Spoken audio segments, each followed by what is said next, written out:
So welcome to the next episode of Photography 101. Now in the first episode we looked at the three basic settings in a camera that we use to control the exposure, namely aperture, shutter and the ISO. Now in that video I did mention that each of those three settings do have a secondary adverse effect to the characteristics of how an image will look. So today we're going to delve into those secondary effects.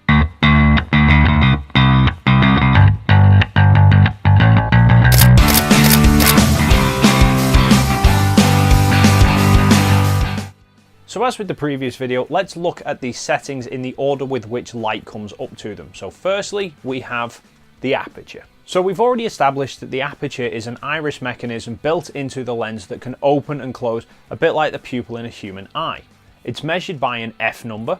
The lower the F number, the wider the opening within the lens is, and the higher the F number, the narrower the aperture is. So the secondary effect that an aperture has is to do with what we call depth of field. If you're not familiar with depth of field, think of it for now, rather than depth of field, as distance of focus. So in order to explain this as simply as possible, I'm going to slightly break the laws of physics here, and I'm going to pretend that light can travel from the camera to the subject rather than the other way around. So let's imagine that the light is leaving the very edges of the aperture opening. At the point where your subject is, that is the point you want the camera to focus on. In order for the camera to get focus, the light lines have to cross over at that point. So while the point of focus is this one particular spot where the lines cross over, there is always a distance that the lines can get from each other where everything is still acceptably in focus enough.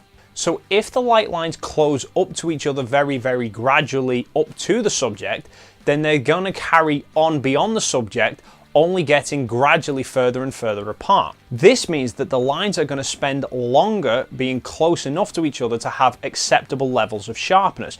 So you wind up with the amount of focus in the photo running very deep into the scene. This is called having a deep depth of field. This is very good for landscape photos where you want as much of the scene to be in focus as possible. Everything from you to the horizon to be as sharp as it can get. On the other hand, it means if the light lines are starting further apart from each other, they're going to have to close up to each other quicker to reach the point of focus, and then as a result, will travel further apart from each other faster once they've passed that crossover point. As a result, it means that there is a much shorter distance where the lines are close enough to each other to be acceptably in focus. This is called having a shallow depth of field. Shallow depths of field are great for isolating an individual subject. You will have probably seen them used in professional portraits where the background is very blurred, meaning that your eye is immediately drawn to whoever the picture is taken of.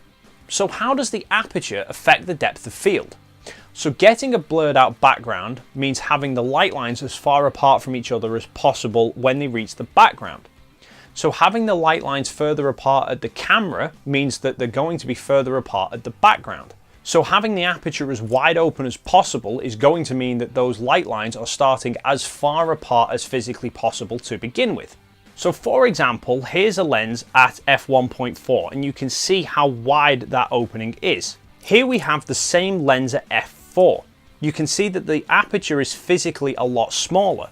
So that means that the light lines are starting a lot closer together to begin with, so are going to converge a lot more gradually, so therefore not be as far apart when they reach the background. So aperture controls the depth of field, or distance of focus. So let's move on now to the shutter. So a shutter helps control the amount of motion blur within a photo. Motion blur is not to be confused with the background blur we were just talking about with the aperture. By motion blur, I mean anything that is moving within the scene. So for motion blur, let's delve into the physics of a sensor a little bit. So when you look at a digital photograph, what you're actually looking at is a lot of little dots put together in a huge mosaic. Camera sensors are made up of millions of these little squares called photosites. Each photosite creates one pixel. So whenever we take a photograph, all of these millions of pixels will pick up one little spot within the image, and then they will all be merged together to make one big photograph. If any part of the scene is moving whilst the picture is being taken, then multiple sites are going to register the same thing in it.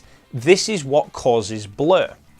Now, a small amount of blur between one pixel and the next probably won't be too noticeable. However, if you've ever seen a photo with something very, very blurred, that is because it has moved across a multitude of pixels at the same time. So for example, if we take a photograph of somebody who's standing perfectly still, there will be no motion blur. However, if we take a photograph of something that is moving, then that whole area where there is movement, every single pixel is going to pick up part of that motion. As a result, you are going to wind up with blurring. So how does the shutter affect this motion blur? Because the shutter allows us to control how long the sensor is capturing light for, it means that we can control how much a subject is allowed to move across the pixels whilst the picture is being taken.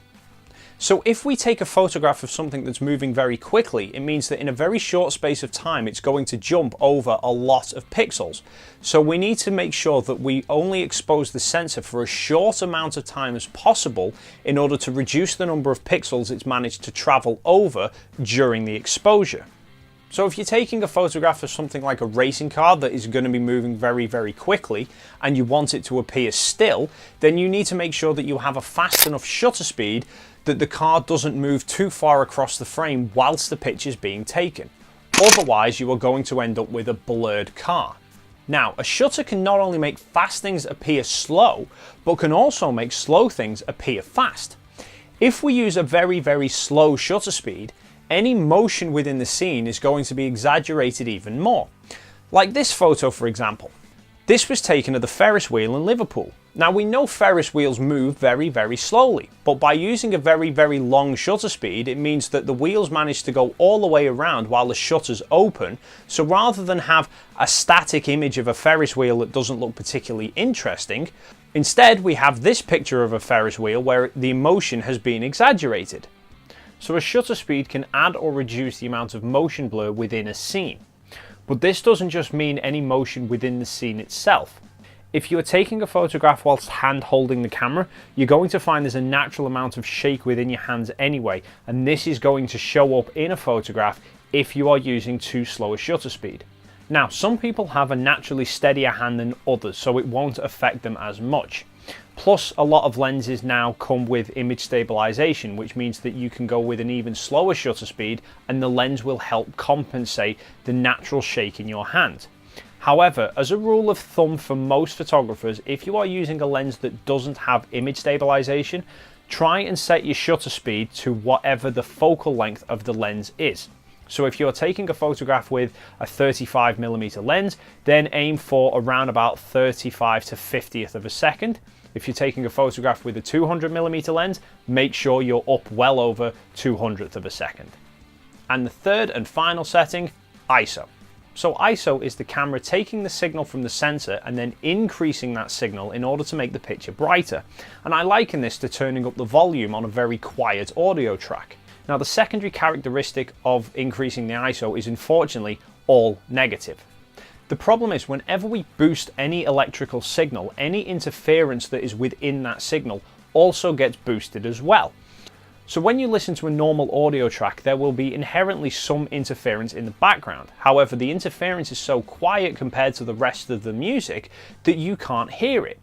The same happens when you shoot at a low ISO on a camera. There is always some electronical interference from the camera itself in the signal, but it's so quiet compared to the rest of the signal from the light that we don't notice it so much. However, if there's not a lot of light around and we're having to boost that signal, then it means that all of that interference gets boosted as well. Now, if an audio track that we're listening to is very, very quiet, then we have to turn the volume of that track up. As a result, we turn up all of the interference as well, so we suddenly start to hear that interference in the background. And the same thing happens with ISO. If we have a very, very low light signal, we have to turn the volume of that up, but all of that interference also gets turned up as well. In digital photography, this appears as a graining effect, which we call noise. Now, modern digital cameras are getting better and better at handling this interference. So increasing the ISO initially doesn't really have a huge effect on the image. It's only as you start to get to the very high levels of ISO boost that you are going to really notice that heavy amounts of graining. So you now know how we can use aperture, shutter and ISO to control the brightness of a photo, as well as what the secondary effects of changing those are on the image. In the next episode, we're going to look at the relationship between adjusting these three settings in what we call the exposure triangle, and we're also going to delve more into how we measure the amount of light in an image in what we call f-stops. So if you have any questions or queries regarding what we've covered so far, feel free to leave them as a comment down below. If you're enjoying the series so far and you haven't already, please hit that subscribe button so that you can see all the future episodes. If you did find this video helpful, please give it a thumbs up, it's always appreciated, and until next time, see you later.